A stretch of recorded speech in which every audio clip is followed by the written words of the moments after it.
This is negotiating and closing the sale. We're still in the during phase of the buyer's sales cycle. Let's talk a little bit about some negotiation tactics. So you've presented your offer, and perhaps now you're going to be in a counter offer stage. The best thing that can happen, obviously, is you write a great offer, you handle the things that we covered in our last lesson, and you get it accepted, and you go about going under contract and walking through the rest of the process to close the transaction. But sometimes you're going to have to put on your negotiation hat and really get things together, not only right now, but later on during the process. So learning negotiation skills and maybe taking some additional training can really serve you. The bottom line on all negotiations, from my point of view, is to communicate clearly and to always find the win-win, okay? A lot of times in negotiations, people just want to win at all costs, and they want to be right. And I'm talking about when you're working with the other agents, the principals, the buyers and sellers. And remember, most of the time, the buyer and seller is not actually talking to one another. We're doing that, the agents, but the agents sometimes with their egos can get in the way and not really be presenting the best efforts of what the buyers and sellers want, because they think they're doing a service to their client. So to come from a place of finding the win-win, you want to represent your client's best interest always, but you can find ways to do this by being professional, communicating in a positive, powerful way, and finding a solution. There's always more than one way to put something together. So I mentioned collaborative deal making in the last lesson, and I really like this because this is about continuing to build rapport and being professional with the other party, particularly with the other agent, but finding a way that everyone wins. So our client, if we're representing the buyer, wants X, the seller wants Y. Well, somewhere in between is a solution that everybody's going to feel okay. So when you do have counter offers, the key thing here is to be clear and concise in writing the counter offers. And one thing that you might be able to do, there is nothing wrong with reaching out to that other agent and seeing if you can come to some type of terms and then get it into an offer, right? It doesn't always work.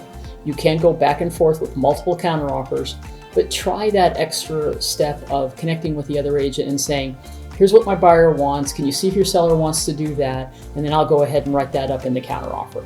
That's what I'm meaning there, okay? Just let's get back to communicating and picking up the phone and talking to each other is my point here. Things can get lost in translation with texts and emails. That can be resolved if you pick up the phone and have a real conversation. Remember that time is of the essence in all contracts, okay? And the key here is things are not a done deal just because somebody said, hey, my seller's going to sign this. It really does need to be completed and signed, and then you have to get notice of that. So sometimes just the notice of the email that comes to say, hey, we've got an accepted offer is important. If the seller counters your buyer and your buyer's not available, that's what's critical in time is of the essence, and another offer comes in, they can simply rescind their counter and accept the next offer. It might have been better. So make sure your buyer is ready to go when you present an offer, that counters may come, and to immediately be able to respond to that if they do want to be able to purchase the property. Okay, so once you have got everything negotiated with the offer, counter offers, and you have all contracts, counters, addenda executed, your next step in the process is to get the deposits happening. You're now under contract or in an escrow state, you're going to open up the escrow. In an attorney state, you're going to get the process to get the deposits, so one of those two places, and then start the process of due diligence, okay? Now, depending on what's going on in your contract, generally speaking, the due diligence is going to be an inspection for the most part. And there may be a home inspection, there could be specialty inspections from pools, and if there's a land involved, there could be surveys, there could be, if it's an older roof, it could be a roof certification, there could be a myriad of inspections that are written into your contract, but for the most part, it's a general home inspection. The removal of contingencies, including an appraisal, that would be the next big step in the way along the timeline for your closing. And that will be the lender will order the appraisal. Generally, the the listing agent is going to handle, either meeting the appraisal or the appraiser will have access. So that'll be the next hurdle that you've got to deal with. And then if an appraisal comes in low, that becomes back to the negotiation table, because most contracts are going to have a clause that says if this offer is contingent on the home appraising and the appraisal comes in low, there basically are three things that can happen. The buyer doesn't have to buy the house because it's conditioned on being able to get an appraisal for the amount that they agreed to buy the house for. The seller could reduce the price, the buyer could pay the difference, or somewhere in between can be, a mixture of the seller coming down, the buyer coming up, reducing the price, and maybe the seller coming in with some closing cash to meet that appraised value. All right, so those are the things that will be generally happening in due diligence. Sometimes your client might want to go have other things happening like zoning, or make a condition about determining what's going to happen in the lot that's next door to them. All right, so eventually you're going to be able to remove all these contingencies. Once the home inspection, comes back, there may be some negotiation around the repairs. That's the next thing you're going to have to jump into and go back and forth and find a solution and not get frustrated about it. Find a solution regarding repairs, what your buyer wants, have your buyer be realistic. Remember, a lot of times a home inspector, they'll be very detailed.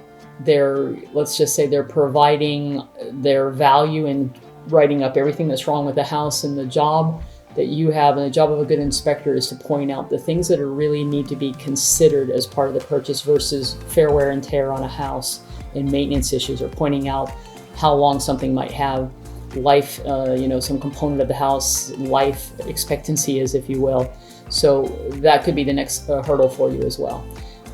While you're going through the whole closing process, during the escrow process, you will need to finalize mortgage details, and there can be frustrations for your buyer and everyone involved there, because a lot of times things happen. People may do things that they shouldn't be doing, which, by the way, a good lender and you as the agent need to remind your buyers that while they're going through this home buying process and they haven't closed on their home yet, to not go out and do things that can impact their credit, right? And that would be things like buying a new car, going out and putting all kinds of furniture purchases and things for their new home on their credit card. So make sure they're aware of that. There could be things the underwriter wants, or maybe conditions that they need to meet. Stay on top of that and communicate with your closing agents and your lender and processors. Then you'll get to the final walkthrough. That's generally a few days prior to closing. Remember, the final walkthrough is not the time the buyer gets to come in and say, well, now I want new carpet and paint, and now maybe furniture and stuff is removed and you see other things that are issues. That's not generally the time. That's not what a walkthrough is for. The walkthrough is for generally two things: to ensure the home is in generally the same condition that they sought initially, that anything that they requested be repaired through the request for repairs addenda is taken care of. Okay.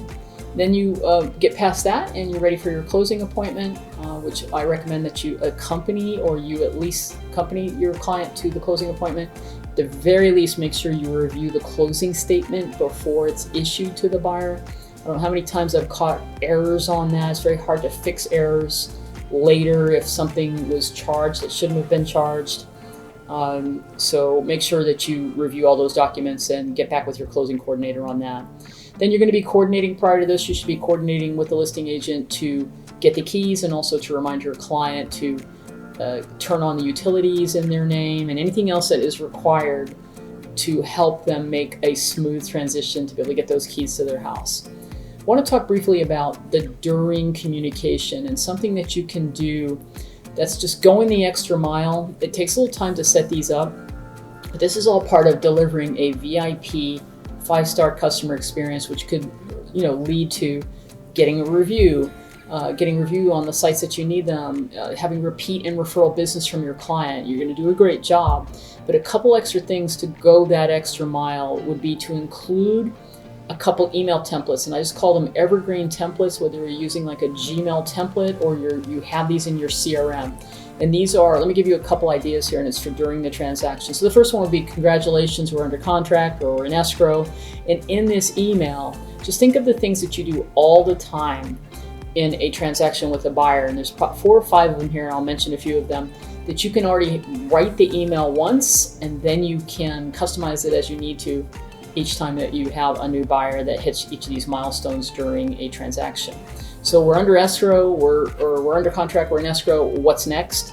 And you can point out some of those things that are coming up, and that could be, all right, it's a home inspection. Here are 3 home inspectors that I recommend. Go ahead and do your due diligence and choose one, and then we'll help get that coordinated for you or setting that up.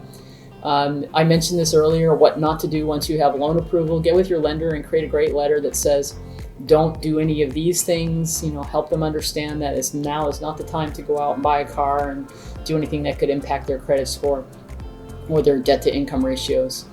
Another one could be utility and other resources for moving. So, hey, here you go. Here's all the information. I'll let you know and coordinate, because you're going to be talking to the listing agent about, generally speaking, what will happen for most places is that your client is going to have to set these things up. If they've never had utilities in their name before, they may have to put some deposits down. So be familiar with what it is for your area. And then it's generally very seamless, but the seller also has to set it up to be disconnected in their name, and there could be no interruption in service if it's done properly. So explain that to them in an email that you send. You can tell them these things, then follow it up with this really professional email, maybe with an attachment that has all the information for their moving resources, which include things like changing their postal address. There's checklists and things that you can use that would really help people through. The final walkthrough, you want to talk to them about, again, set the expectations of what we're going to be doing on the walkthrough, as I just mentioned earlier. And then another idea would be what to bring to the closing appointment, right? So they may get that from the closing coordinator or escrow officer, helping them understand what to bring, but you can do that as well, reminding them where they're going to go. Another one that I would add here is to really talk about wire fraud. Good escrow closing staff is going to be talking about how bad wire fraud can be. You could have something like that as well to remind people to not open up anything regarding that, and to definitely not follow instructions to wire funds, okay? So there you go. That is the during process for once you've opened up escrow, and the key milestones of what you're going to do. And the key to all of this, and I've mentioned it previously in this module, is you've got to use a checklist. All right, we've given you a general checklist for a buyer sale that you need to customize for your area, and you refine it each time you have a closing, so that you can get it all out of your head onto a document that tells you everything you need to do from A to Z, from the initial contact with a buyer to everything we were just talking about here to a close, okay, until your close of escrow. So join me in the next lesson where I'm going to talk about, once you're closed, what does your after the sale connection plan look like?